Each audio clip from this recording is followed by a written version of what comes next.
사랑하는 하나님, 오늘 주님께 감사와 기쁨의 예배를 드립니다. 오늘 하루를 주님께서 강하게 하시니 강해졌음을 믿습니다. 하나님과 항상 동행하며 사는 제가 되게 하여 주시옵소서. 예수님의 이름으로 기도드립니다. 아멘. 착한 하루 강하게 지낼게요.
하나님과 함께 기쁨으로 걸어가길 원합니다.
조신 하나님 아버지, 오늘도 우리를 하나님의 이름 앞에 불러주시고 하나님의 이름을 높이고 찬양할 수 있게 해주심을 참으로 감사합니다. 우리의 마음이 날마다 주님을 경외하는 자들로서 하나님의 이름을 사모하며 경외하며 하나님의 이름을 날마다 높이는 자들로서 하나님의 이름을 영화롭게 하는 자들 될 수 있도록 복을 허락하여 주시옵고, 이 시간에도 이 예배 가운데 오직 하나님의 이름만을 높여드리는 귀한 예배가 될 수 있도록 주님께 우리의 마음을 주관하여 주시길 간절히 원하오며 기억하 계신 예수님의 이름으로 기도드리옵나이다. 우리 같이 사도신경 하심으로 신앙 고백하도록 하겠습니다. 전능하사 천지를 만드신 하나님 아버지를 내가 믿사오며 그 외아들 우리 주 예수 그리스도를 믿사오니 이는 성령으로 잉태하사 동정녀 마리아에서 나시고 본디오 빌라도에게 고난을 받으사 십자가에 못 박혀 주시고 장사한 지 사흘 만에 죽은 자 가운데서 다시 살아나시며 하늘에 오르사 전능하신 하나님 우편에 앉아 계시다가 저리로서 산자와 중자를 심판하려 오시라. 성령을 믿사오며 거룩한 구명과 성도와 세력되는 것과 죄를 사해 주신 것과 몸이 다해 사는 것과 영원히 사는 것을 믿사옵나이다. 아멘. 찬송 한 장 부르도록 하겠습니다.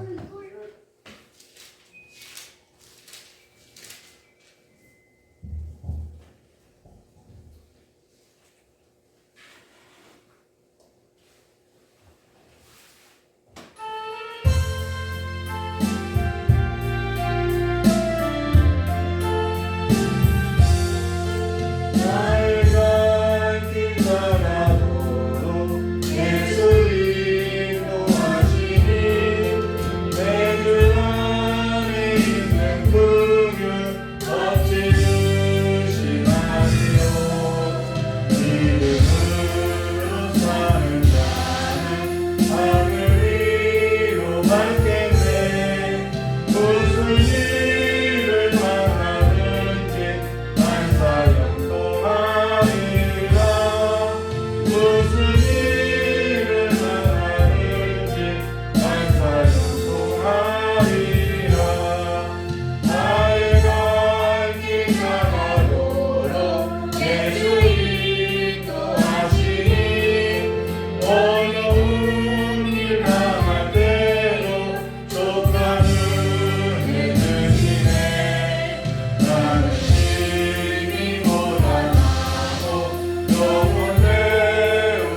나의 갈 길 나가도록 예수 인도하시니 어려운 일 당할 때도 족한 은혜 주시네. 나는 심히 고난하고 영혼대로 가나 나의 앞에 반석에서 생활하게 하시네. 나의 앞에 반석에서 생활하게 하시네. 나의 갈 길 가도록 예수 인도하시니 그의 사랑 어찌 큰지 말로 알 수 없도다. 성령과 받은 영혼 나를 나아갈 때에 영영을 나의 찬송 예수 인도하셨네. 영영을 나의 찬송 예수 인도하셨네. 오늘 저와 여러분이 함께 나눌 하나님 말씀은요, 다니엘서 12장 1절서부터 13절까지의 말씀입니다.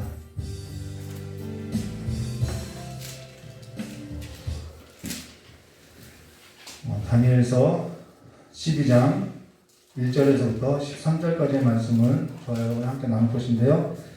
1절부터 4절까지만 서로 교도하도록 하겠습니다.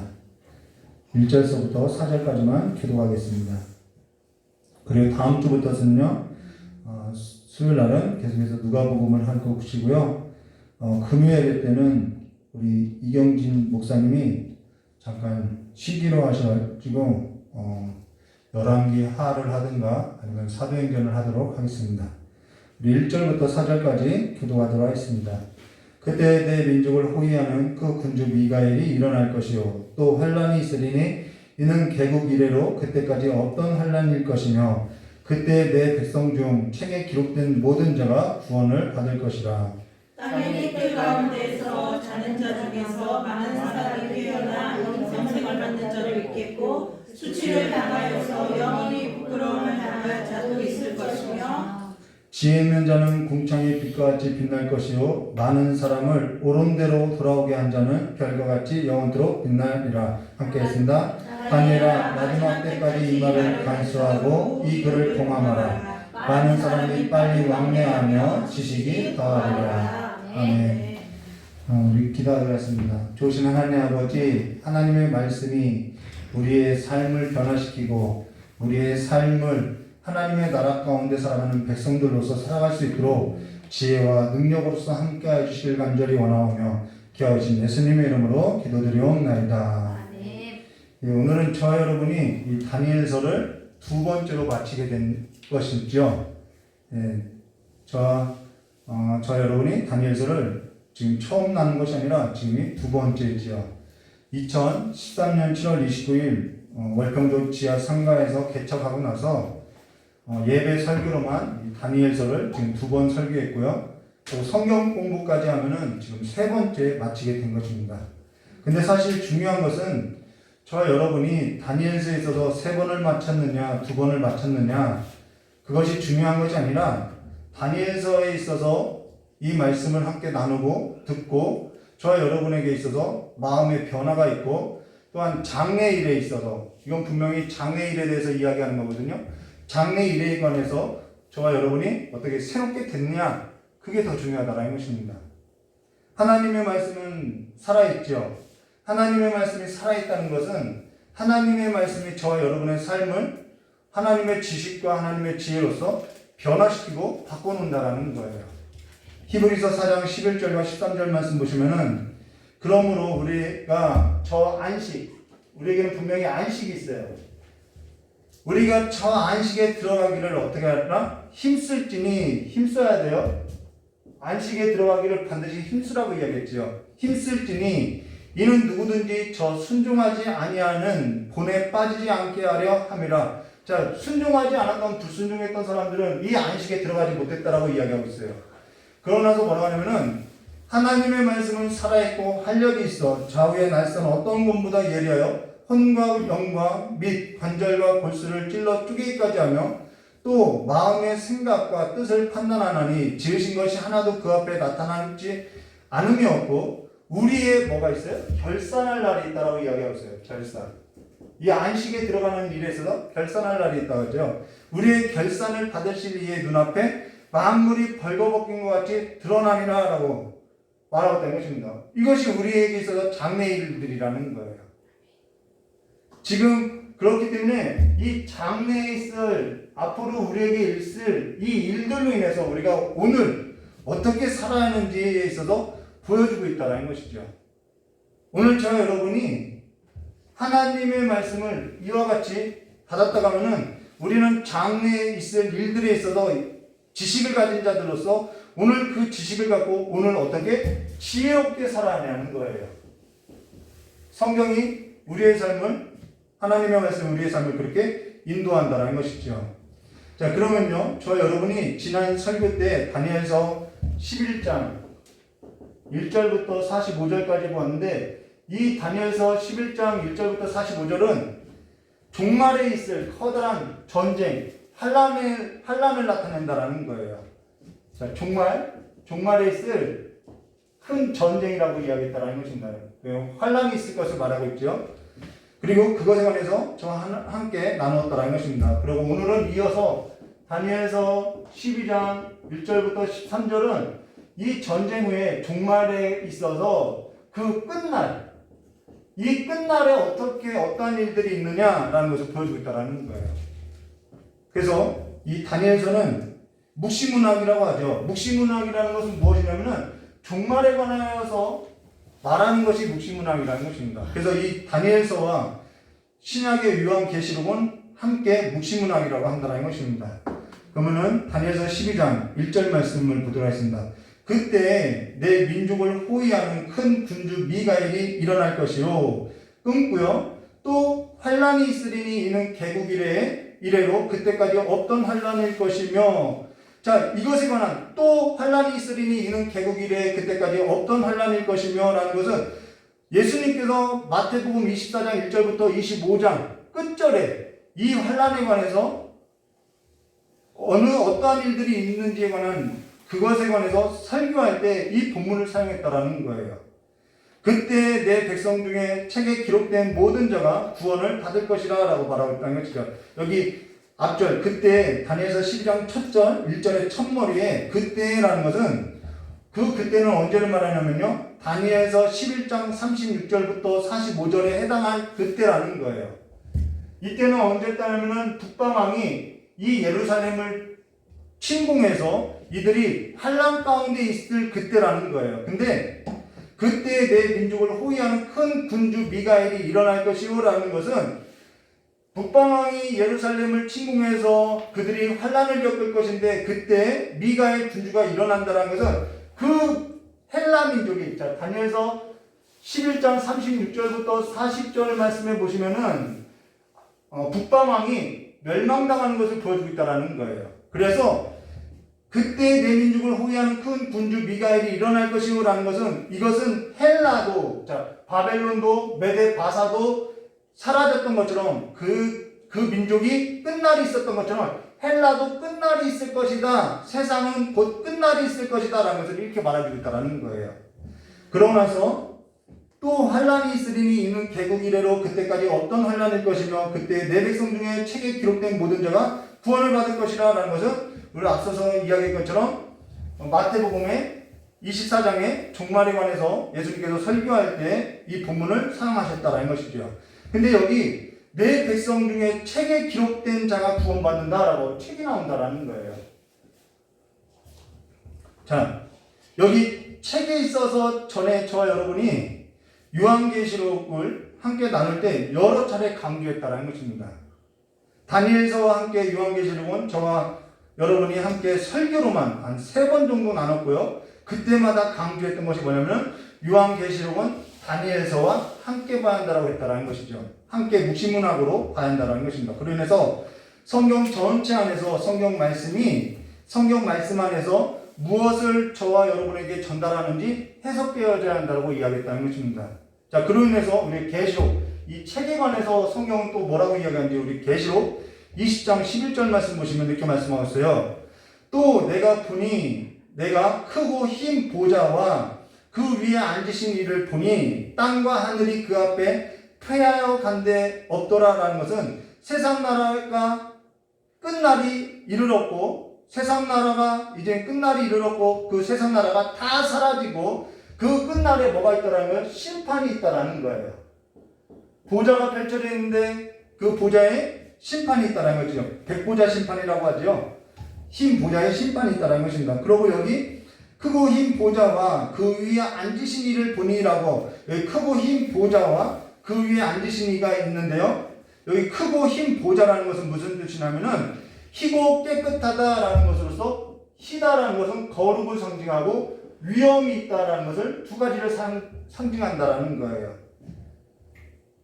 그리고 그 위에 앉으신 그 보좌 위에 앉으신 이를 보니라는 것은 그에게 이 심판하는 권세가 이 거룩하고 위엄이 있는 그분이 보좌에 앉으신 이가 심판하는 그 모든 권세와 땅과 하늘에 대한 그 영광 받으실 모든 영광이 그분에게 있다라는 것을 보여주고 있다라는 것입니다. 그래서 계시록 7장인가요? 9장인가 보면은 그 보좌가 또 나오죠. 보좌에 앉으신 이가 나온다라는 거예요. 그분이 심판한다라는 거예요. 하나님께서 이 세상을 경영한다라고 하나님께서 이 세상을 심판해 주라고 우리가 지난 시간에 다니엘서를 통해서 다니엘서의 주제가 뭐냐면은 하나님이 심판자이다라는 거예요. 우리가 그걸 계속 봤죠. 자, 그러고 나서요. 다니엘서 20장 12절 말씀 보시면요. 계속해서 보면은 또 내가 보니 죽은 자들이 큰 자나 작은 자, 큰 자나 작은 자 상관없어요. 죽은 자들이 큰 자나 작은 자나 그 보좌 앞에 서 있대요. 이 보좌 앞에 이 심판이 베풀어질 보좌 앞에 서 있다라고 이야기하고 있어요. 어떤 자들이요? 죽은 자. 죽은 자들이 보좌 앞에 서 있는데 책들이 펴 있고 여기서 나오죠. 책들이 나온다라는 거예요. 복수죠. 책들이 펴 있고 또 다른 책이 펴 있다. 또 다른 책이 펴 있다라고 두 개의 책이 펴 있다라는 거예요. 다른 책이 펴졌으니 곧 생명책이다. 이 책은 생명책이라는 거예요. 그리고 책들은 복수라는 거예요. 근데 죽은 자들이요. 자기 행위를 따라 어디에요? 자기 행위를 따라 책들에 기록된 대로 심판받는다라고 이야기해요. 이 죽은 자들은 책들에 기록됐다라고 했어요. 그러면 생명책에 기록된 자는 누구라는 거예요? 산자라는 것이죠. 반대의 개념으로. 그럼 좀 공부가 필요해요. 네. 죽은 자들은 여기서 자기 행위대로 심판을 받는다라고 이야기하는데 산자는 자기 행위가 없어요. 그리고 그들에게는 생명책이 기록되어 있다고 말한다는 것입니다. 자, 여기 정리해 드릴게요. 그 보좌 앞에 책들에 기록된 대로 심판을 받는다라고 했어요. 근데 여기 내가 보니 죽은 자들이 큰 자나 작은 자나 그 보좌 앞에 서 있는데 책들이 펴져 있고 라고 여기 죽은 자들이 있다라는 거예요. 그리고 그 죽은 자들은 자기 행위를 따라 책들에 기록된 대로 심판을 받는다라고 이야기했어요. 그러면 이 죽은 자들이 누구냐는 거예요. 죽은 자들. 여기서 죽은 자들은 생물학적으로 목숨이 끊어진 것을 죽은 자라고 하지 않는다라는 거예요. 여기서 죽은 자들은 누구냐면은 또 다른 책, 그 생명책에 기록되지 않은 자, 그 사람들이 죽은 자라는 거예요. 그들이 자기 행위대로 심판을 받는다라는 것이죠. 저 여러분은 생명책에 기록됐다라는 것을 여러분 믿으시기를 주님의 이름으로 축원합니다. 네. 생명책에 기록되지 않으면은 죽은 자라는 거예요. 자, 그러고 나서 뭐라고 하냐면은 계시록 20장 14절과 15절 사망과 음부도 불못에 던져지니 자, 모든 것이 다 불못에 던져져요. 이것이 둘째 사망 곧 불못이다. 자, 이들은 죽은 자예요. 근데 또 둘째 사망에 이건 영원한 사망을 말하는 거예요. 영원한 사망이 이른다라는 거예요. 그러면서 15절 누구든지 생명책에 기록되지 못한 자는 불못에 던져지리라 라고 말하는 것이죠. 자, 그러면은 우리가 앞서 보았던 크고 흰 보좌라는 것은 희고 깨끗하고 자 거룩하고 위엄이 있다라고 이야기했는데, 그러면 그 거룩함 앞에 누가 설 수 있냐는 거예요. 이 거룩함이라는 것은 도대체 뭐냐는 거예요. 이들은 생명책에 기록된 자들은 거룩한 자들이라는 거예요. 산 자들이라는 거예요. 그러면은 이 거룩이라는 것은 윤리적으로 우리가 우리의 행위를 따라서 우리가 거룩한 어떠한 도덕적으로 이 상태로서 거룩하다라는 것이 아니라는 거예요. 여기서 거룩하다라는 말은 구별됐다라는 것이죠. 구별됐다. 분리됐다라는 거예요. 저와 여러분이 구별됐고 분리됐다라는 거예요. 그래서 이것은 윤리나 도덕으로서 말하는 것이 아니라 물리적이고 실질적으로 분리됐다라는 거예요. 저와 여러분이 어디로부턴가 구별되고 분리됐다. 이것을 가리켜서 거룩함이라고 이야기하는 것입니다. 그럼 저와 여러분이 어디서부터 분리됐고 구별됐냐는 거예요. 그럼 구별되지 않았다는 것은 뭐 한 거예요? 그냥 죽은 자라는 거예요. 구별되지 않았다는 것은 거룩하지 않다라는 거예요. 죽어있다라는 거예요. 에베소서 2장 1절과 5절 말씀 볼까요? 그러면 구별됐고 우리가 구별된 것이 그러면 저와 여러분이 어디로부터 구별됐다라는 말이냐? 그것을 말해 볼게요. 에베소서 2장 1절과 5절. 그는 허물과 죄로 죽었던, 여기서 나오죠. 너희를 살리셨다. 우리는 죽음에서 생명으로서 실질적으로 물리적으로 구별된 자로서 거룩하다라는 거예요. 그때 너희는 그 가운데 행하여 죽음 가운데 허물과 죄로 죽어있는 자로서 살아가는 것이 뭐냐면은 이 세상 풍주를 따르고 공중권세를 잡아는 자를 따랐으니 곧 지금 불순종 아들들 가운데 역사한 것이다. 자, 불순종이 나오지요. 우리도 다 그 가운데 우리 육체의 욕심을 따라 지내며 육체와 마음이 원하는 것을 하여 다른 이들과 본질상 진노의 자녀였더니 국률이 풍성하신 하나님이 우리를 사랑하신 그 사랑으로 인해서, 그래서 우리는 우리의 행위를 자랑할 수가 없어요. 우리의 행위라는 것은 하나님의 은혜밖에 없다라는 거예요. 하나님의 사랑밖에 없다라는 거예요. 그래서 허물로 죽은 우리를 그리스도와 함께 살리셨고 너희는 은혜로 구원을 받은 것이다. 그래서 우리가 은혜로서 구원을 받았다라는 것입니다. 이것이 실제 저와 여러분이 허물과 죄로 죽었던 저와 여러분을 살렸다라는 거예요. 그리고 이 세상 풍조를 따르고 공중권세를 잡은 자를 따르고 그래서 불순종 아들들 가운데서 죽을 수밖에 없는 삶을 살았던 저와 여러분을 하나님께서는 죽음에서 생명으로 또 세상 풍조에서 하나님의 영을 따르는 삶으로서 그리고 공중권세 잡은 자가 아니라 모든 권세를 가진 자, 심판의 주가 되신 거룩하고 위엄이 있는 자를 우리 주로 섬겨서 성령을 따라 우리 육체를 따라서 사는 것이 아니라 성령을 따라서 그분을 쫓아서 살게 하였다라는 것이죠. 그래서 우리의 행위가 아니라 산자들의 행위는 그분을 따라서 살아가는 삶이라는 거예요. 그렇게 실질적으로 물리적으로 저와 여러분을 하나님께서 어떻게 했다라면 구별시켜 놨다라는 것입니다. 거룩하게 구별해 놨다라는 거예요. 그로 인해서요 예수 믿으면요 어떻게 되죠? 술 먹던 사람이 술이 끊어지고요, 담배 피던 사람이 담배가 끊어지고요, 세상의 풍조를 따랐던 그 모든 것이요 끊어지고요, 하나님 앞에 하나님의 이름을 위해서 그 거룩한 삶 앞으로 나가서 살아가는 그 구별된 삶들이 있더라는 것이지요. 그래서 구별되어진다는 것입니다. 그래서 거룩이라는 것은요 죄와 사망 아래, 이건 실제적이고 물리적인 삶을 말하는 거예요. 죄와 사망 아래, 죄와 사망에 있어서 노예가 되어서 이 세상 풍조를 따르고 육체와 마음이 원하는 대로 살았던 그 삶에 있어 물리적이고 실제적으로 의와 생명 아래로 건짐을 받아서 하나님의 영을 따라 살아가는 삶이 되었음을 말해준다는 것입니다. 이것이 실제라는 거예요. 그로 인해서 그로 인해서요 이 종말을 살아가는 삶에 있어서 어떻게 살아간다라면 구별된 삶을 산다라는 거예요. 자, 그로 인해서 에베소서 이어서 보면요 에베소서 2장 6절과 7절 뭐라고 하죠? 또 함께 일으키사 우리를 일으켰대요. 살리신 것이 일으킨 거예요. 함께 일으키사 그리스도 예수 안에서 함께 하늘에 앉히시니 저와 여러분은 땅의 사람들이 아니에요. 바다의 사람들이 아니에요. 하늘에 앉혔다라는 거예요.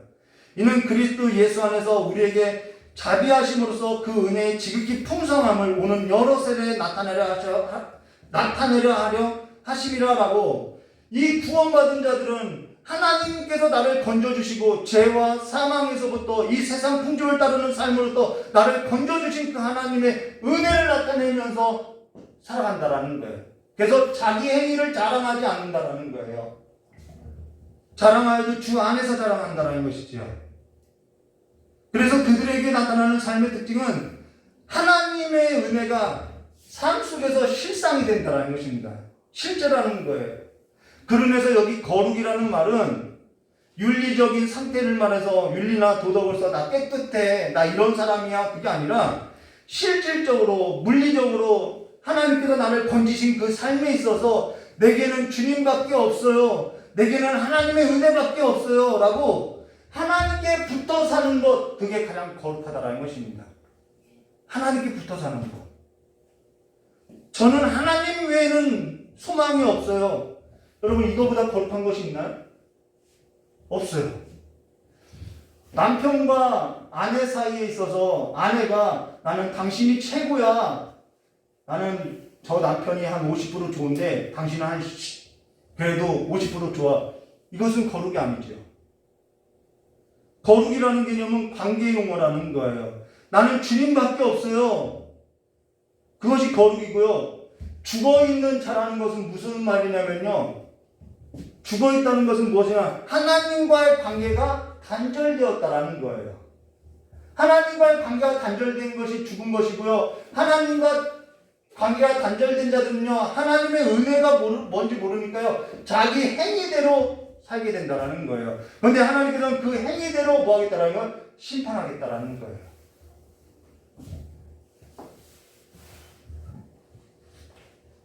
하나님과 관계가 단절된 것이 사망이고요, 하나님하고 관계가 영원토록 단절된 것이 둘째 사망에 이르는 거라는 것이죠. 오늘 저 여러분이 하나님의 아들 예수 그리스도가 십자가에 달려 죽으신 것을 믿는다라고 다 고백한다라는 거예요. 그리고 저 여러분의 죄에 있어서 대신해서 예수님께서 십자가에서 죽었다라고 다 믿고 고백한다라는 거예요. 그러면요, 저와 여러분이 생물학적인 이 목숨이 끊어질 때 저와 여러분 죄와 사망에 있어서 우리의 생물학적인 목숨이 끊어지면요, 우리는 예수님께서 죄와 사망과 그 저주를 대신 다 짊어졌기 때문에 우리는 이 생물학적인 목숨이 끊어지면은 우리의 죄는요 완전히 사라지는 일이 된다라는 거예요. 그로 인해서 저와 여러분이 생물학적인 목숨이 끊어질 때 저와 여러분은 예수 그리스도께서 저와 여러분을 대신해서 죄와 사망과 저주를 받으시고 죽으신 것에 있어서 믿는다면 그리스도와 함께 의와 생명과 복으로서 완전하게 살아날 것을 말해줬다라는 거예요. 반드시 살아나게 되었다는, 완전히 영생의 부활로서 살아난다라는 거예요. 이것이 얼마나 우리에게 큰 위로가 되겠냐는 것이죠. 오늘 저와 여러분이 어떠한 삶을 살아야 하는지 보여주고 있다는 것이죠. 다니엘서는 종말에 관한 이야기를 하고 있지만 실질적으로 그렇기 때문에 오늘 믿는 자가 어떻게 살아야 하는지를 보여주고 있다는 거예요. 로마서 6장 3절과 4절 말씀 보도록 하겠습니다. 무릇 그리스도 예수와 합하여 세례를 받은 우리는 그의 죽으심과 합하여 세례를 받은 줄을 알지 못하느냐? 그러므로 우리가 그의 죽으심과 합하여 세례를 받음으로 그와 함께 장사되었나니 이는 아버지의 영광으로 말미암아 그리스도를 죽은 자 가운데서 살리신 것 같이 우리도 또한 새 생명 가운데 행하게 하려 하심이라 라고 말하였다는 것입니다. 그렇기 때문에 오늘 저와 여러분은 우리가 생물학적인 목숨이 끊어지면요, 우리의 죄와 사망과 저주는 완전히 끝나는 거예요. 그래서 예수의 의로 말미암아 그분의 생명과 복을 얻고 살아가게 되어 있다라는 거예요. 근데 그러면은 이거는 우리가 생물학적인 죽음이 끝날 때이고, 그러면 우리는 이 땅에서 어떻게 살아가냐? 이것을 믿는 믿음 안에서 탄다고 하면은 나는 죄와 사망과 저주에 있어서는 이 세상의 풍조를 따르는 그 공중거세를 잡아서 그 안에서 노예로서 살던 사람은 죽었어요. 그렇기 때문에 나는 이제는 예수로서 사는 것, 예수와 연합하여서 오늘을 사는 삶, 이것이 거룩이라는 것입니다. 그래서 나는 날마다 죽는다라고 내가 목숨이 붙어있을 때 이 삶을 산다라는 것이죠. 그것이 지금 저와 여러분이 새 생명 가운데 행하려 하려 하심이다라는 이 삶을 말한다는 것입니다. 그러나 로마서 6장 5절 이어서 보면요, 만일 우리가 그의 죽으심과 같은 모양으로 연합한 자가 되었으면, 이 연합하다, 예수와 연합한 것이 가장 거룩한 삶이라는 거예요. 연합되지 않은 것이 죽은 것, 사망이고요. 예수와 함께 연합한 자가 되었으면 또한 그의 부활과 같은 모양으로 연합한 자도 되리라 라고, 그와 연합했다라는 것입니다. 거룩이 뭐냐면요, 연합이라는 것입니다. 사망이 뭐냐면요, 그 연합에서 끊어진 것이 사망이라는 거예요. 거룩이라는 것은 죄와 사망 가운데 허물로 죄로 죽었던 이 세상 풍조를 따랐던 저와 여러분이 실질적으로 예수 그리스도로 말미암아 구원짐을 받아서 구원을 입어서 의와 생명 가운데로 옮겨짓고 의와 생명 안에서 예수 그리스도와 연합한 자가 되어서 실질적으로 예수의 살을 먹고 마시고 살아가는 삶으로서 완전히 옮겨져서 어떻게 됐다는 거예요? 저와 여러분이 거룩하게 됐다는 것입니다. 그리스도와 완전한 연합을 이루어서 살게 됐다는 거예요. 그 삶을 언제 사는 것이냐면 오늘 살아내는 삶이라는 거예요. 그리스도와 연합한 삶을 말한다는 것입니다. 그래서 마태복음 이 자기 행위에 있어서 마태복음에 뭐라고 하냐면은 마태복음 7장 17절과 20절에 이와 같이 좋은 나무마다 아름다운 열매를 맺고 못된 나무가 나쁜 열매를 맺나니 좋은 나무가 나쁜 열매를 맺을 수 없고 못된 나무가 아름다운 열매를 맺을 수 없느니라. 아름다운 열매를 맺지 아니하는 나무마다 찢겨 불에 던져, 이 불이라는 것은 항상 이 끝날에 있을 심판을 말해요. 불에 던져지리라. 이러므로 그들의 열매로 그들을 알리라. 자, 열매로서 뭘 알겠다라는 거요? 좋은 나무인지 나쁜 나무인지 알겠다라는 거예요. 열매를 보면. 이거는 열매를 많이 맺자라는 것에 있는 것이 아니라 열매를 통해서 좋은 나무에 붙어 있는지 나쁜 나무에 붙어 있는지 알겠다라는 거예요. 그러면은 좋은 나무가 뭔지 나쁜 나무가 뭔지 그 이어서 예수님께서 이렇게 설교하고 있어요. 마태복음 7장 21절과 23절이에요. 나더러 주여 주여 하는 자마다 다 천국에 들어갈 것이 아니요. 자, 안식에 관해서 이야기하는 거예요. 천국은 다 천국에 들어갈 것이 아니요 다만 하늘에 계신 내 아버지 뜻대로 행하는 자라야 들어가리라. 그날에 많은 사람들이 나더러 이르러 주여 주여 우리가 주의 이름으로 선지자 노릇하며 주의 이름으로 귀신을 쫓아내며 주의 이름으로 많은 권능을 행하지 않으니까, 많은 권능, 좋은 일, 봉사, 헌신, 많은 일을 하지 않았나이까 하리니, 그때 내가 그들에게 밝히 말하되 내가 너희를 도무지 알지 못하니 불법을 행하는 자들아 내게서 떠나가리라 하라고. 여기서 이들은 뭘 행했다라는 거예요? 불법을 행했대요. 그럼 성경에서 말하는 것이 이 불법, 이것이 못된 나무라는 거예요. 이들의 열매는 불법이라는 거예요. 그래서 이들은 나쁜 나무, 못된 나무에 붙어 있다라는 것이죠. 근데 여기 그들이 주의 이름으로 선지자 노릇하며 라는 것은 지금 저와 같이 하나님의 말씀을 전하였다라는 거예요. 선지자들은 하나님의 말씀을 전달하는 자들을 선지자라고 하죠. 주의 이름으로 귀신을 쫓아내며 은사를 행했대요. 주의 이름으로 많은 권능을 행하지 아니하나이까 라고 주의 이름으로 좋은 일을 했다라는 거예요. 근데 그들이 어떻게 해서 불법을 행했다라고 이야기할 수 있냐는 것이죠. 우리는 주의 이름으로 선지자 노릇하고 주의 이름으로 귀신을 쫓아내고 많은 권능을 행하면요, 그들을 가리켜서 불법을 행했다라고 우리는 보지 않는다라는 거예요. 그런데 예수님은 그들의 행위가 불법을 행했다라고 말하고 있다는 것입니다. 그러면서 마태복음 7장 24절과 27절 이렇게 말하고 있죠. 그러므로 누구든지 나의 이 말을 듣고 행하는 자는 그 집을 반석 위에 지은 지혜로운 사람, 여기서 지혜 나오죠. 지혜로운 사람 같으리니 비가 내리고 창수가 나며 바람이 불어 그 집에 부딪히되 무너지지 아니하나니 이는 주초를 반석 위에 놓은 까닭이요 나의 이 말을 듣고 행하지 않는 자는, 자, 행하지 않는 자가 누구냐면은 그 집을 모래 위에 지은 어리석은 사람 같으리니 비가 내리고 창수가 나고 바람이 불어 그 집이 무너져 그 무너짐이 심하여라. 자, 세상 나라는 다 무너지게 되어 있어요. 자, 예수님이 이렇게 가르치고 있어요. 행하는 자와 행하지 않는 자. 자, 불법을 행하는 자, 그것은 모래 위에 집을 짓는 자라는 거예요. 주추를 모래 위에 뒀다라는 거예요. 반석 위에 두지 않았다라는 것입니다. 그럼 반석이 누구죠? 예수 그리스도. 반석은 예수 그리스도를 말한다는 것입니다. 저와 여러분의 삶을 어디에 두고 살았느냐는 거예요. 주의 이름으로 선지자 노릇해도 반석 위에 두지 않을 수 있다라는 거예요. 예수께 접붙이지 않고도 얼마든지 예수 그리스도와 연합하여서 살지 않아도, 예수께 삶을 두지 않아도, 그리스도와 함께하지 않아도 얼마든지 설교할 수 있고, 얼마든지 주의 이름으로 귀신을 쫓아낼 수 있고, 주의 이름으로 많은 일을 하고요, 주의 이름으로 기도도 할 수 있고요, 주의 이름으로 찬송도 할 수 있고요, 구제도 할 수 있어요. 근데 인생을 반석 위에 두지 않았다라는 것이죠. 그리스도께 삶을 두지 않았다라는 거예요. 그것이 뭐냐면은 불법을 행하는 자라는 것입니다. 그들은 주의 이름으로 했어도 그들의 반석은 자기 행위에 있었다는 것입니다. 그리스도께 접붙여 있지 않고, 그리스도와 연합되지 않고, 그리스도께 삶을 두지 않고, 그리스도와 함께하지 않고 귀신을 쫓아내며 하나님의 말씀을 전하며 많은 권능을 하고 다 했다라는 거예요. 그렇게 할 수 있다라는 거예요. 오늘 저와 여러분이 처음에 다니엘서를 시작할 때 다니엘서의 이름이 뭐냐면은 하나님 주께서 심판하신다라는 뜻이라고 이야기했어요.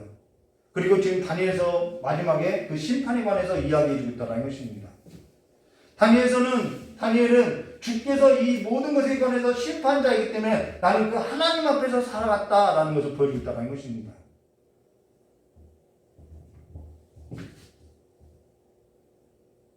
그로 인해서 오늘 저와 여러분이, 주께서 저와 여러분을 죄와 사망에서 의와 생명으로 옮기셨어요. 저와 여러분은 그 사실을 믿고 살아가고 있다는 것입니다. 그러면은 지금 저와 여러분의 삶을, 인생을 반석 위에 두고 살았냐는 거예요. 저와 여러분이 정말 세상 나라에 속한 자가 아니라 하늘에 앉힌 자들로서 하나님 나라에 속한 자로서 살았냐는 것이죠. 근데 저와 여러분이 하나님 나라에 속겠다는 것은 그냥 내가 믿습니다, 내 머릿속으로 관념으로서 아는 것이 아니라 이것은 실질적이고 물리적으로서 하나님께서 저와 여러분의 삶을 실질적으로 옮겨놨다는 것입니다. 옮겨 심어놨다는 거예요.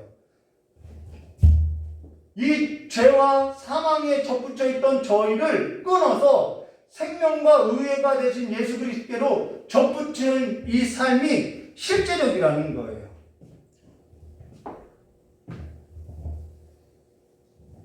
그래서 에베소서의 말씀에 보면은 우리를 어떻게 했다라면 또한 함께 일으키사 하늘에 앉히셨다라고 말하고 있다는 것입니다. 그의 나라로 완전히 우리의 삶을 옮겨놨다라는 것입니다. 그것이 뭐라고요? 산자라고 이야기한다라는 거예요.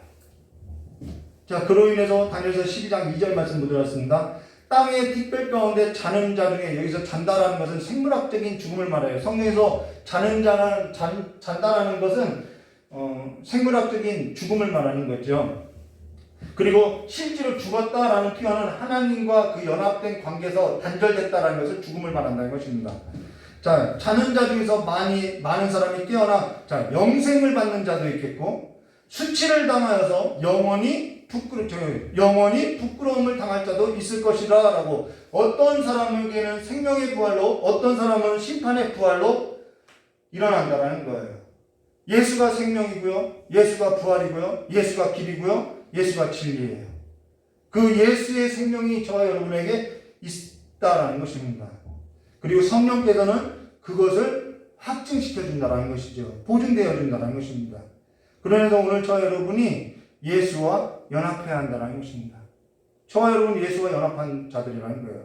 지금 저와 여러분이 예수와 연합한 삶의 기초로서 살아야 한다는 것이죠. 그러면서 다니엘서 12장 3절 말씀, 지혜 있는 자는, 여기서 지혜 있는 자는 누구였어요? 불법을 행하는 자가 아니라 반석 위에 삶을 두는 자죠. 지혜 있는 자는 궁창의 빛과 같이 빛날 것이요, 많은 사람을 옳은 대로 돌아오게 한 자는 별과 같이 영원토록 빛나리라 라고 이야기하는데요. 여기 많은 사람을 옳은 대로 돌아오게 한 자는 이라고 할 때 옳은 대로라는 것은 저와 여러분이 생각해야 돼요. 앞서서 언급한 것처럼 윤리적인 거나 도덕적인 것을 말하는 것이 아니라 이 거룩한 예수님께로, 하나님께로 인도하는 것이 옳은 삶이라는 거예요. 옳은 데라는 거예요. 저와 여러분이 이것은 옳고 이것은 옳지 않다, 그것을 말하는 것이 아니라 여기서 옳은 데라는 것은 하나님의 의를 말한다는 거예요. 하나님의 의밖에 옳은 것이 없다는 거예요. 잘못했냐, 뭐 잘했냐, 그것이 중요하지 않아요. 이거는 옳고 그름을 따지는 것은 내 행위에 있는 거죠. 옳으냐 옳지 않냐, 맞냐 틀리냐, 기냐 아니냐, 있냐 없냐, 더 가졌냐 덜 가졌냐가 아니라 옳은 대로라는 것은 하나님의 의를 말하고요. 하나님의 외에는 하나님밖에는 옳은 것이 없다라는 거예요.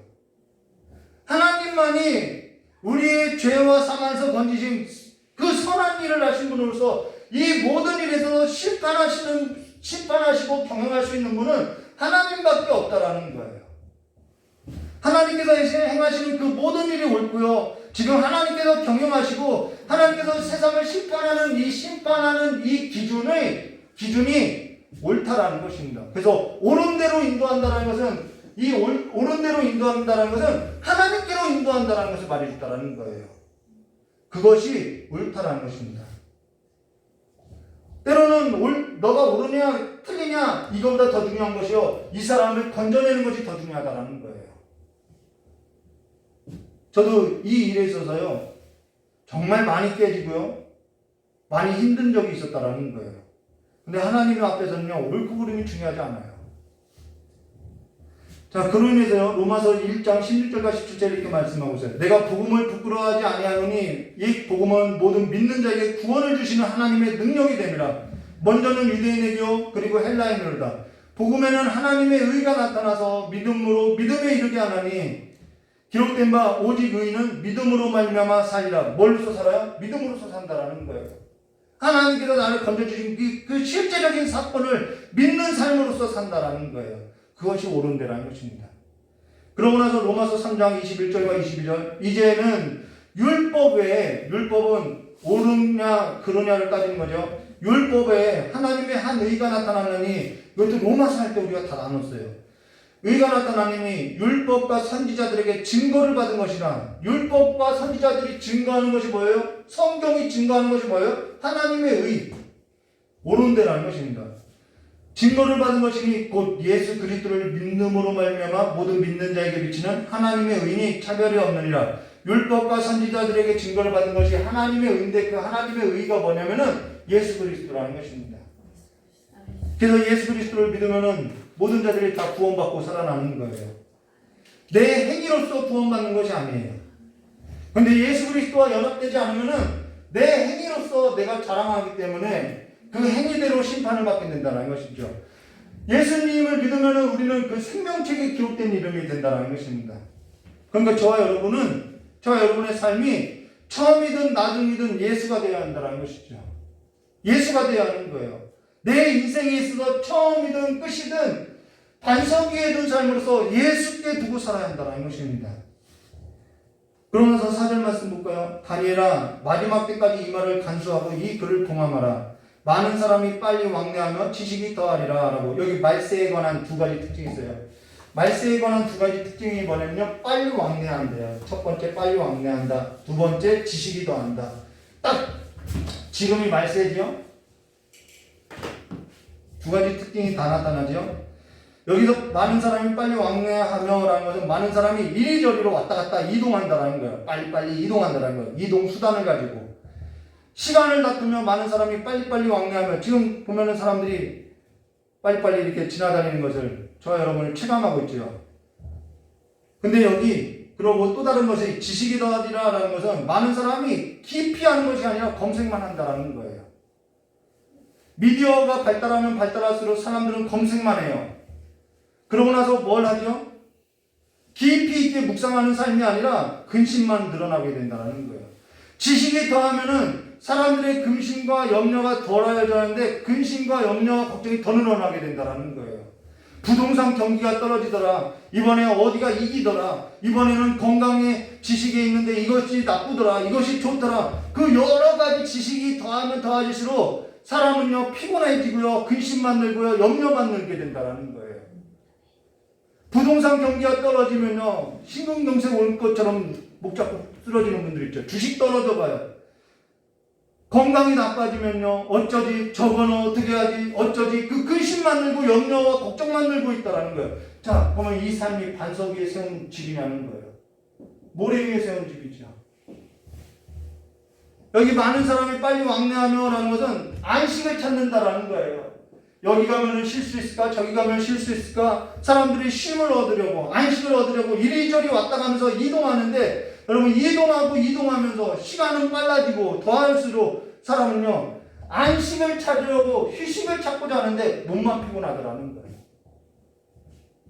그리스도께 삶을 주지 않으면은 그리스도를 위한 삶이 아니고 그리스도와 함께 사는 삶이 아니고 그로 인해서 하나님의 말씀에 있어서는 계속해서 귀가 가려지고 몸만 피곤하게 될 것을 말해있다는 것입니다. 이게 말세라는 거예요. 사랑이 식어지고요. 하나님의 말씀은 기다리고요. 여기서 많은 사람이 빨리 왕래한다라는 것은 여행 다닌다. 주석책에는 이렇게 설교되어 있어요. 마지막 때죠. 다니엘아 마지막 때까지 이 말을 간수하고 이걸 봉함하라. 이것은 아무도 보지 못하게 봉함하라는 말이 아니라 지켜내라는 거예요. 마지막 때까지 이 말을 간수하고 이거를 봉함하라는 것은 지켜내라는 거예요. 변질되지 않고 왜곡되지 않고 다른 소리 못하도록 지켜내라는 거예요. 근데도 하나님이 옳지 않다라고 사람들은 말한다는 거예요. 근데도 하나님께서 심판하시고 세상을 경영하는 일에서 하나님이 옳지 않다고 하나님은 하나님께로 사람들을 돌아오라고 이야기하는데 사람들은 빨리 왕래하며 지식을 더하면서 하나님을 멀리하는데 그것에 관해서 하나님은 계속해서 전쟁을 일으키고 기근을 보내고 재앙을 보내서 너희들이 지금은 깨어날 때라고 흔들어 깨워도 사람들은 오지 않는데 하나님이 우리의 삶에 있어서 왜 그렇게 경영하냐고 하나님이 옳지 않다라고 말한다라는 거예요. 그런데 하나님이 옳지 않은 것이 아니라요. 사람들이 옳지 않다라는 것입니다.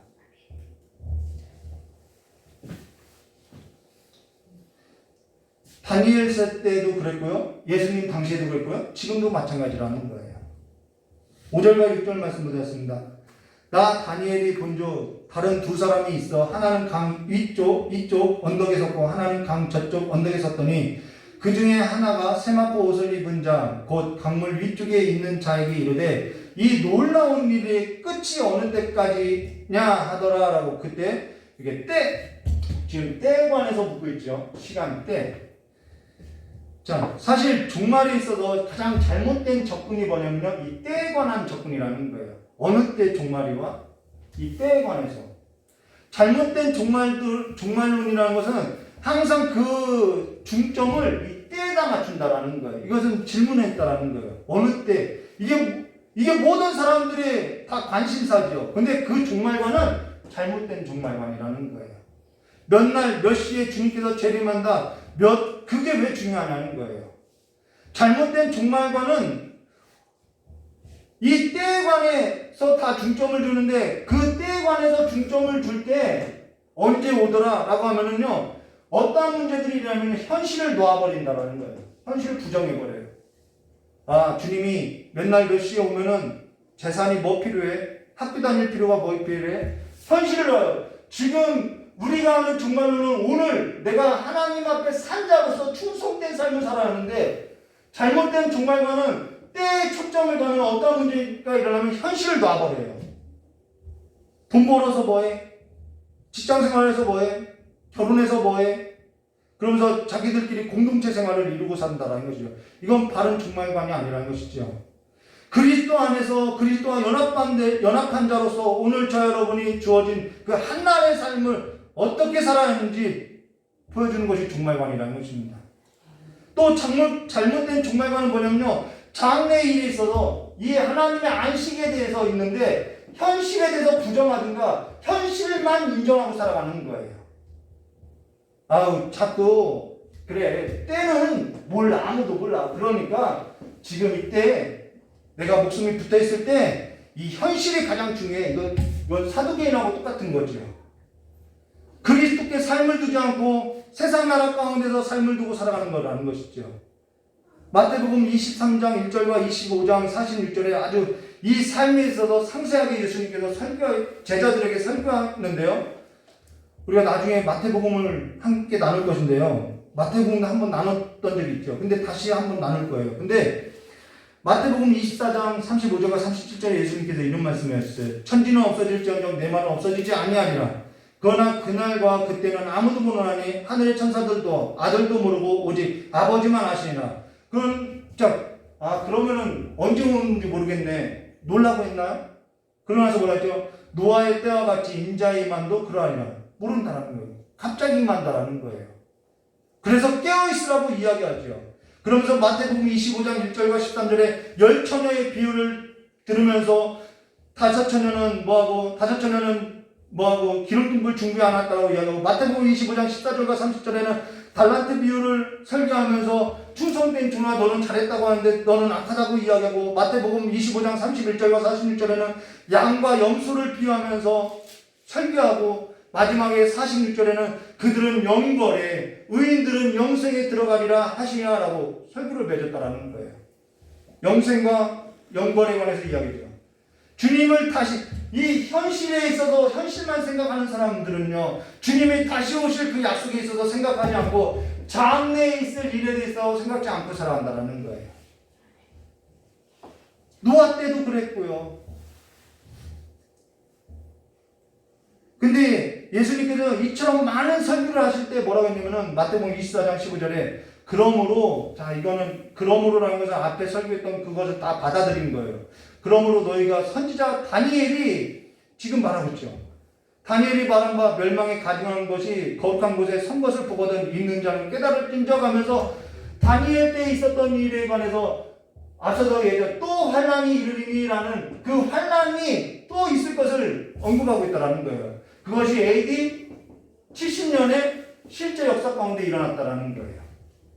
예루살렘이 포위되고요. 예루살렘이 황폐하게 되고요. 도리에 하나도 남지 않고 다 무너지고요.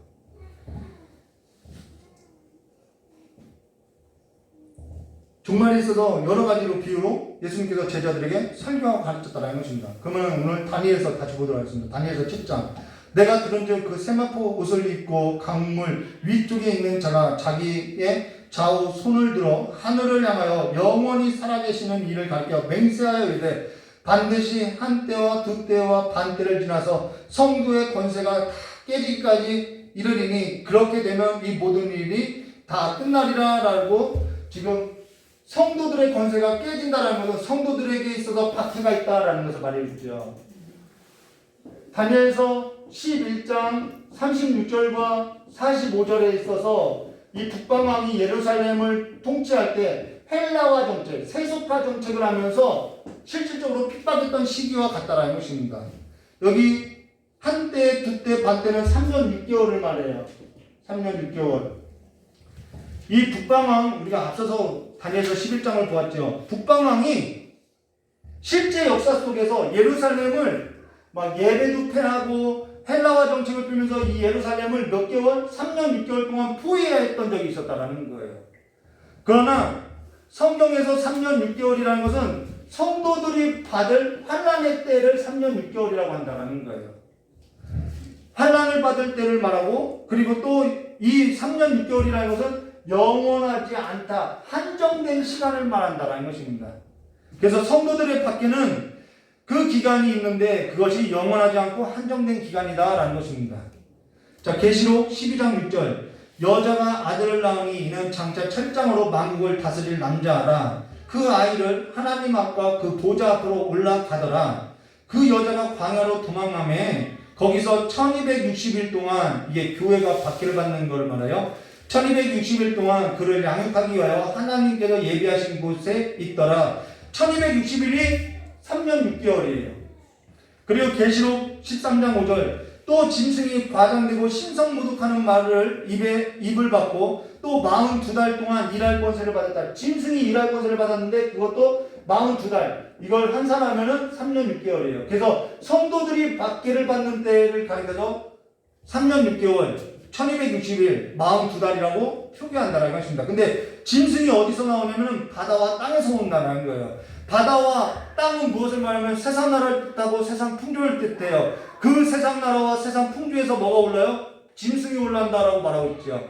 저와 여러분이 앞서서 말했던 에베소서의 말씀과 같지요. 근데 저와 여러분이 전에는 그렇게 밀려서 살아왔음을 말해주고 있죠. 거기서 저와 여러분이 건진받았다라는 거예요. 지금 저와 여러분이 어찌 살아야 하느냐? 우리는 바다와 땅에서 올라온 그 짐승의 권세를 받은 그 삶으로부터 우리가 먹고 살아가는 것이 아니라 바다와 땅 위에 불어간 부는 그 바다와 땅 위에 운행하시는 성령을 쫓아서 살아가야 할 것을 말해줬다는 것입니다. 그럼 8절 말씀 보도록 내가 듣고 깨닫지 못한지라. 다니엘도 이때 당시는 이 말이 뭔지 못 깨달았어요. 지금은 선지자들이 깨닫기를 원했던 것을 저와 여러분은 성령을 통해서 지금은 깨닫고 살아가고 있다는 것입니다. 내가 듣고도 깨닫지 못한지라 내게 이르되 내 주여 이 모든 일의 결국이 어떠하겠나이까 하니 물었지요. 다니엘이 그랬더니 9절 그가 이르되 다니엘아 갈지어다. 이 말은 마지막 때까지 간수하고 봉함할 것이니라. 자, 그가 뭐라고 하냐면 다니엘아 갈지어다 라고 말해요. 여기서 다니엘아 갈지어다 라는 것은 다니엘아 너는 너의 길을 가라 라는 뜻이라는 거예요. 이 말을 마지막 때까지 간수하고 봉함하라 라는 것은 너는 이 말을 간수하고 이 그를 봉함하는 것으로서 너는 너의 길을 지키면서 걸어가라 라는 뜻이라는 거예요. 이 종말의 때를요. 그러고 나서 뭐라고 하죠? 10절에 많은 사람이 연단을 받아 스스로 정결하게 하며 희게 할 것이라. 왜 이러한 진노가 있냐면은 이 진노 가운데 믿는 자들은 정결하게 된다는 거예요. 근데 악한 사람은 악을 행하리니 나오죠. 악한 사람은 그냥 악을 행한다라는 거예요. 악한 사람은 악을 행하리니 악한 자는 아무것도 깨닫지 못하되 오직 지혜 있는 사람은 깨달으리라. 자, 지혜 있는 자가 깨닫는데 이 지혜가 누구로부터 온 거예요? 저와 여러분 스스로 온 것이 아니라 하나님께서 은혜로 주셨다라는 거예요. 그로 인해서 잠깐 앞에서 언급했던 것처럼 양과 염소가 구별된 것처럼 알곡과 가라지가 구별된 것처럼 저와 여러분이 구별돼서 하나님을 섬기는 자들이 됐다는 것입니다. 근데 악한 사람은 악을 행하리니 악한 자는 아무것도 깨닫지 못하되 오직 지혜 있는 자는 깨달으리라. 오직 지혜 있는 자는 깨달으리라. 반석 위에 주춤을 둔 자, 하나님과 연합한 자, 하나님만이 우리의 지혜가 되고 능력이 된다는 그 사실을 믿고 살아가는 자, 그 사람은 자기 행위를 반석 위에 두고 하나님을 경외할 것을 말해줬다는 것입니다. 종말이냐 끝날이 언제냐 그것이 아니라 그 하나님을 경외하는 삶으로서 살아갈 거다라고 말했다는 것입니다. 그래서 다니엘아 너는 갈지어다 라고 말하고 있다는 거예요. 그러고 나서 11절과 12절 매일 드리는 제사가 폐하며 멸망하게 할 가증한 것이 세울 때부터 1290일. 자, 여기서 1290일이 나와요. 앞에서는 1260일이었는데요 1290일이 지날 것이요 12절이요 기다려서 1335일까지 이르리니 그 사람은 복이 있으리라 라고 하는데요.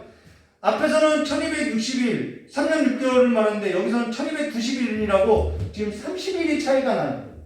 그리고 여기서 더해서 45일이 더 차이 나요. 자, 사실 여기 있어서 아무도 해석하지 못하고 있어요. 저도 주석책을 찾아보았는데 이 본문에 있어서 해석한 사람이 아무도 없어요. 물론 해석은 저마다 각자 했는데 성경적이지 않아요. 그리고 또 어떤 분은 이 30일의 차이는 유대력과 바벨론이 달력이 달라서 30일의 차이가 있는 것이다 라고 하는데 그것도 근거 없는 소리예요.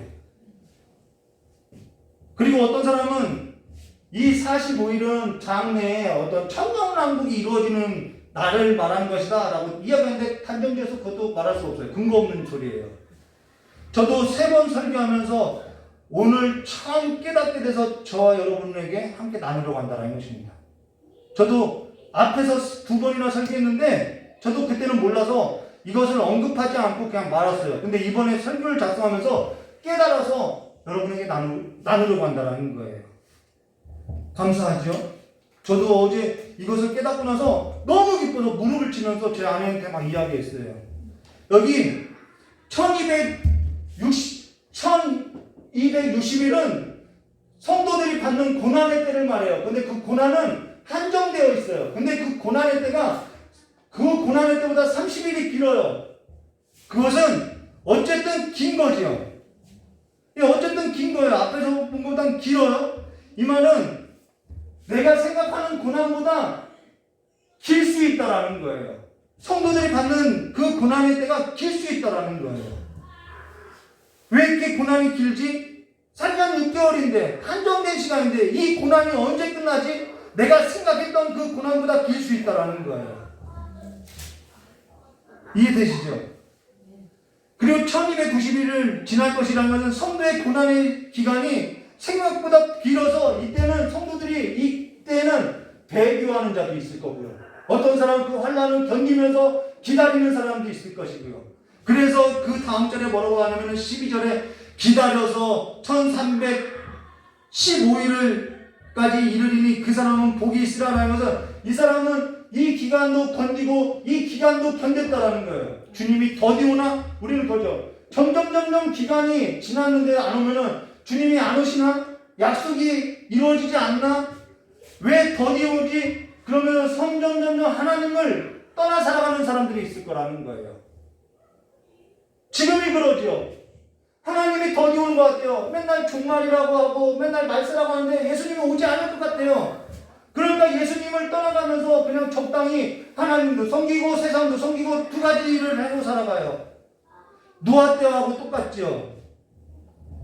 근데 기다려서 1335일까지 이르리니 그 사람은 복이 있으리라는 거예요. 끝까지 견디는 자는 구원을 얻으리라는 말씀과 같이 기다리는 자가 끝까지 기다리는 자가 복이 있다라는 거예요. 그래서 다니엘아 너는 갈지어다 너는 너의 길을 갈지어다라고 이야기했다라는 것이죠. 그러면은 끝까지 기다리면서 끝까지 주의 길을 갔던 그 다니엘에게는 어떠한 복이 있느냐? 당연히 상급이 있어야겠죠. 그래서 13절에 이렇게 말하는 거예요. 너는 가서 마지막을 기다리라. 자, 마지막을 기다리라고 하면서 이는 내가 평안히 쉬다가 이것은 죽었다라는 거예요. 너가 가다가 어느 날 쉬게 될 것이다. 근데 그거는 쉰다라는 것은 죽으면 말이죠. 내가 평안히 쉬다가 끝날에 이렇게 마지막 끝날이 있어요. 끝날에는 내 몫을 누릴 것이다 라는 말은 영생을 얻을 것이고 너에게 상급이 있을 것을 말하고 그 상급을 누릴 것을 말하고 있다는 것입니다. 주께서 더디온다라고 이야기하지 않고 이 핍박의 기간이 왜 이렇게 길지 생각하지 않고 끝까지 주님을 붙들고 견디는 자에게는 너는 가서 어떻게 하냐? 끝날에는 내 몫을 누릴 것이다 라는 약속을 한다는 것입니다. 끝날에는 내 몫을 누릴 것입니다 라는 거예요. 주께서 다시 오실 때 심판날에 내 몫을 누릴 거라는 거예요. 이거는 영원한 생명을 누리고요. 영원한 복을 누리고요. 영원한 상급을 누릴 것을 약속하고 있다는 것입니다. 그래서 앞서서 언급했죠. 결산할 날이 온다라고 이야기했다는 거예요. 우리에게는 결산이 있다는 거예요. 오늘 어떻게 살아가겠냐는 거예요. 오늘 우리의 삶을 어디에 두고 살겠냐는 거예요. 구원을 보여주고 있다는 것이죠. 다니엘서 11장 1절부터 45절은 종말에 있을 그 환난들에 관해서 이야기해주고 있어요. 근데 그 종말에 있을 그 환난들을 견디면서 믿음을 지켜내고 좌천돼도 다시 하나님을 붙들고 일어나고 하나님을 향해서 성전을 향해서 하루 3번씩 창문을 열고 기도했던 그 믿음을 보여주죠. 그리고 나서 다니엘서 12장 1절과 13절은 그 종말의 때가 끝나고 그 끝날에 뭐가 있다는 거예요? 그렇게 기다리는 자에게는 끝날에는 내 몫을 누릴 것이다 약속하고 있다는 것입니다. 오늘 저와 여러분이 어디에 삶을 두고 살 것인지 지금 보여주고 있다는 것이죠. 주께 삶을 두시고요. 주께 연합된 성도로서요. 주와 함께 끝까지 주가 오실 길을 걸어가면서 깨어있는 성도로서요.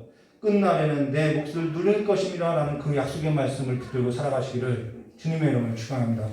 이 복은요. 지금 우리가 이 땅에서 가난하고 이 땅에서 질병으로서 어렵고 이 땅에서 내가 성도로서 살아가는 그 믿음의 길을 건너면서 고난을 받는 그것보다도 훨씬 큰 영광임을 로마서에서도 말하고 있다는 것입니다.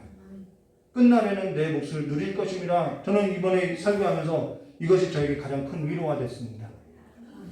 우리의 삶 가운데 그 끝날에는 우리에게 누릴 복이 있다는 것을 믿고 오늘 한 날 주와 거룩한 삶으로서 연합된 삶으로서 믿음을 지켜내 가시기를 하나님께서 우리에게 간직하라고 봉하라고 했던 그 말씀을 변질되지 않고 왜곡하지 않고 끝까지 지켜내는 성도가 되시기를 주님의 이름으로 축원합니다. 다 같이 기도하도록 하겠습니다. 고맙고 감사하신 하나님 아버지, 우리에게 주신 그 믿음을, 하나님께서 우리에게 들려주신 그 복음을 끝까지 붙들고 인내하는 자들로서 주님과 연합한 삶으로서 날마다 주님과 함께 살아가는 삶으로서 기쁨을 누리고 충성된 자들로서 주 앞에서 끝날에 누릴 복이 있는 자들이 될 수 있도록 수치가 아니라 끝날에는 주님과 함께 복을 누릴 수 있는 상급 있는 자들로서 설 수 있도록 주여 우리에게 복을 더하여 주시길 간절히 원하오며 되어 계신 예수님의 이름으로 축복하며 기도드리옵나이다.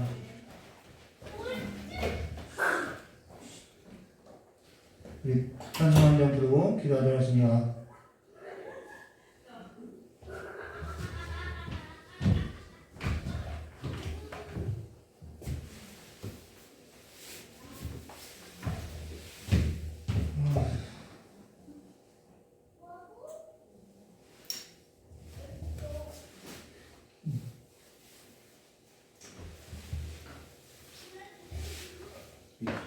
찬송가 책이 어디죠?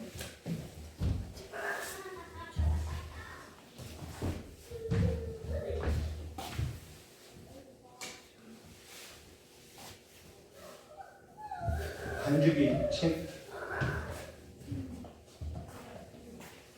사모님, 반주기 책 없어요? 없어졌네?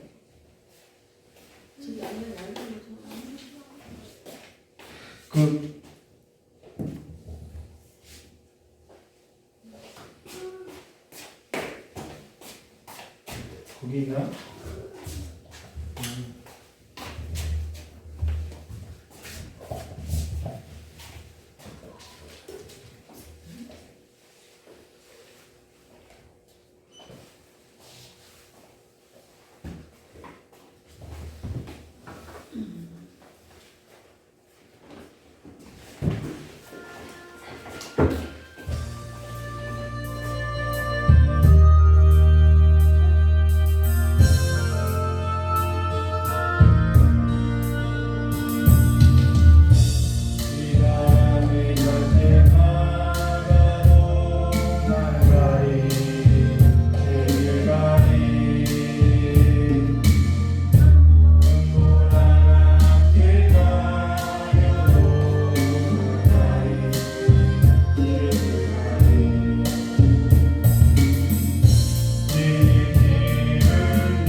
믿는 것이 아니라 세상에서 잘 되려고 예수를 이용하더라는 거예요.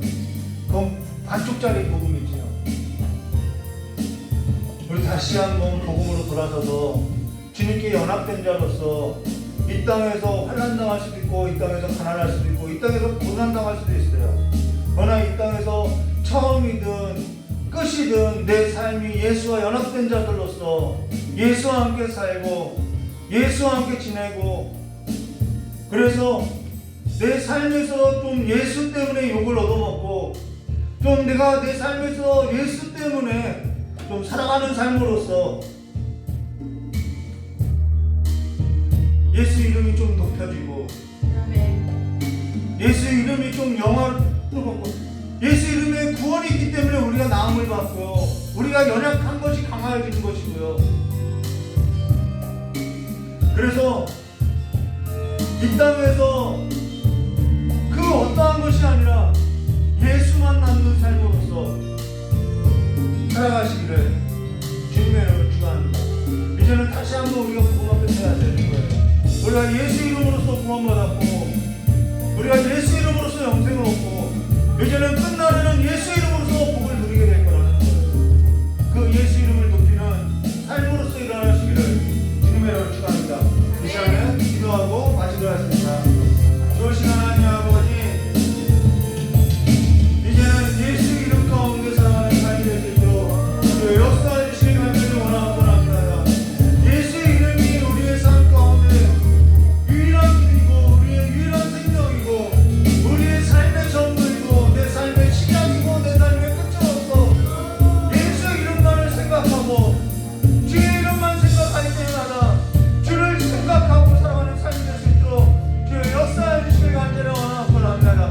우리의 삶 가운데 다른 것 두고 살아가는 것이 아니라 오직 예수의 이름으로서 살아가는 삶으로서 이제는 주님을 붙들고 주님과 함께 살아가는 삶을 배워가며 날마다 주의 이름을 높여드리고 주님 앞에 나와서 주님 앞에 춤추며 주님을 경배하며 뛰어난 별로 살아가는 삶으로서 우리의 모든 것을 벗어던지고 주님 앞에서 벌거벗은 몸으로서 함께 주님 앞에 그 하나님의 삶을 누리는 삶이 될 수 있도록 주의 역사해 주시길 간절히 원하고 합니다. 하나님에서 하나님의 뜻이 이루어진 것 같이 우리의 삶 가운데 하나님의 뜻이 예수 이름으로서 이루어지게 하여 주시옵소서.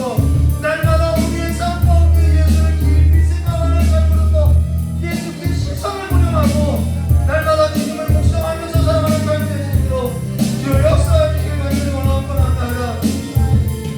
다른 신 누구지 아니하고 주의 이름을 만국히 부르지 않고 예수를 사랑하는 자는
고난의 때에 다른 길 가지 않고 구원의 이름, 예수 이름 붙들어서 예수 이름으로써 가장 내게 가장 귀한 예수 이름 붙들고 일어나서 새로운 삶으로서 일어나는 그 구원의 경험을 하게 하여 주시고 그 구원의 기쁨을 맛보게 하여 주셔서 이제는 예수 이름 앞에 연합된 그 실제적이고 물리적인 삶 가운데서 예수 이름을 붙드는 그 삶으로서 살아가는 자들이 될 수 있도록 저 역사해 주시길 간절히 원합니다. 우리에게는 다른 것이 필요한 것이 아니라 우리에게는 떡이 필요했던 것이 아니라 하늘에서 생명으로서 내려온 예수 그리스도가 필요하오니 많은 사람들에게 예수가 필요하오니 아버지여 오늘 우리의 삶이 예수로서 살게 하여 주시길 간절히 원하오며 기하오신 예수님의 이름으로 축복하며 기도드리옵나이다. 우리 주기도문으로 수요예배를 마치도록 하겠습니다. 하늘에 계신 우리 아버지여 이름이 거룩히 여김을 받으시며 나라의 영광하시며 뜻이 하늘에서 이루어 같이 땅에서 이루어지라. 오늘 우리에게 일용할 양식을 주옵시고 우리가 우리의 죄진자의 사준 것 같이 우리 죄를 사하여 주시고 우리를 시험에 들게 하지 마옵시며 다만 악에서 구하옵소서. 대긴 나라와 권세 영광이 아버지께 영원히 싸움나이다. 아멘. 우리 하나님께 영광을 받소리했습니다. 감사합니다.